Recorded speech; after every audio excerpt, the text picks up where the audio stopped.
This game looks deadly, because it is. But it's still probably safer than driving in Steelport.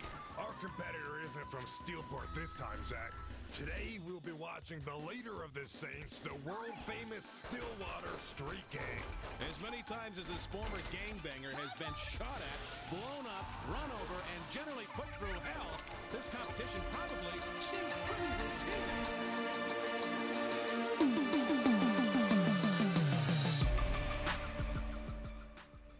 Video games are an inherently goofy medium. Some of the most popular video games of all time have completely insane premises. Plumbers fighting a giant lizard for a princess's affection, a blue anthropomorphic hedgehog trying to stop deforestation, a square man building a square house in a square world. While games such as The Last of Us, Telltale's The Walking Dead, and Red Dead Redemption showed us that games can have more meaningful stories, sometimes people want something a little more silly. But what if you don't want to play a game that's for kids, such as Mario or Sonic? Well, then Saints Row is perfect for you. While the first two games in the Grand Theft Auto-esque series about gangsters had a slightly more serious tone, the third game decided to completely lean into the absurdity and over-the-topness of video games. For the very first episode of Beacon Gaming Throwback, we'll be revisiting Saints Row 3, a childhood favorite of mine. Should I have been playing this game at 13? Definitely not. Did I? Yeah. And welcome to Professor Genki's Super Ethical Reality Climax. Time to see how the game is played. Fight your way through Professor Genki's Super Sparkle Lab for fun and profit. Now, with every man, woman, and tiger shot, your prize money goes up. But look out, no one likes it when you shoot a panda. Unethical. Once you've collected enough money, the door to the lab opens up and you're free to go.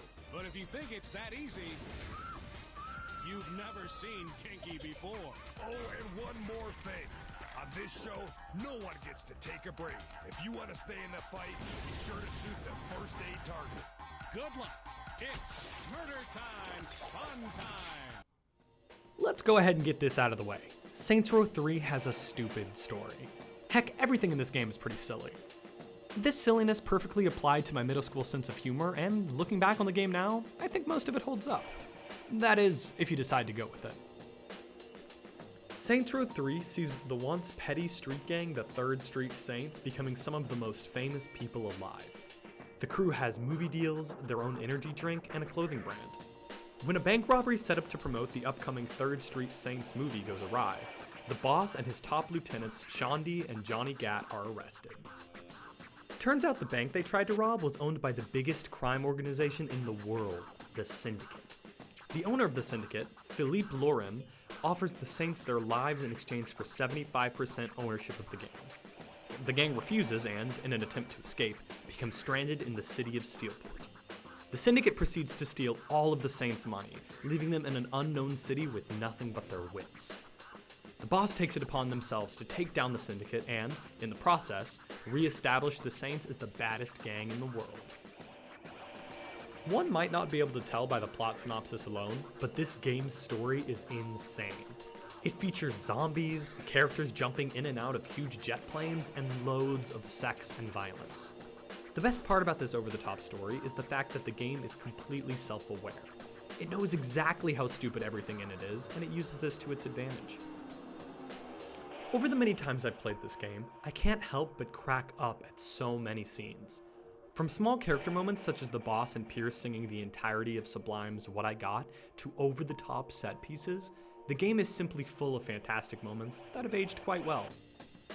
Another aspect where Saints Row 3 excels is in its gameplay. The game plays very similarly to the Grand Theft Auto series and has been compared to it endlessly over the years, constantly being called a GTA clone. Well, I guess one could say this is true, to a point. There are only so many ways one can make a game about a gangster in an open world city.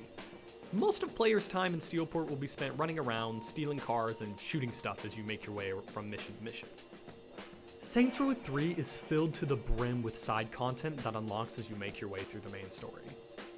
These side missions range anywhere from participating in a bloody game show to blowing as much stuff up as possible with a tank. The game also features a bunch of different weapons that are fully customizable. Gunplay feels really good in this game, with mowing down enemies feeling generally satisfying. Yes, I felt a little bit insane reading that. My favorite way to take down enemies, however, are the insane melee attacks one can do. These range anywhere from simply kicking people in the balls to throwing them down in a huge wrestling move and posing next to them. One major way that the game is beginning to show its age is in its graphics. While it looked alright in 2011, the game is full of blurry, pixelated textures that simply just don't look good compared to modern graphics. I played the game on my Xbox One with Xbox Game Pass, and even this upgraded port looked pretty bad. It isn't unplayable by any means, but it certainly screams last generation. As far as the music, the game features some original tracks that have been ingrained into my memory for the rest of my life. They aren't particularly great, but they get across the "we're gangsters" vibe that the game is going for. The game also features a bunch of licensed tracks that make up the many radio stations players can listen to while driving around. These songs range anywhere from classics to complete unknowns, and add a lot of personality to the game. An issue that I had while playing the Xbox One backward compatible version of the game, that I've never had before, was many voices disappearing during cutscenes. Music and sound effects were still there, leaving eerie silence as people shot at each other or simply stood around and talked.